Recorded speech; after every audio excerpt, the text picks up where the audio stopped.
কি সমস্যা, কি হাসতেছো কেন? এত রাত হয়েছে, ঘুমাও না? খুশি টেলা ঘুম আসে না তো।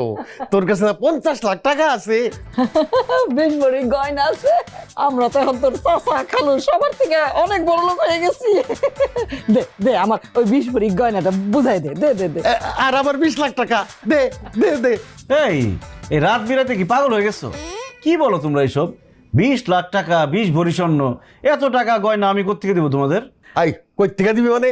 তোর শ্বশুর না বিয়ার সময় 50 লাখ টাকা দিছে, সেখান থেকে 20 লাখ টাকা আমার।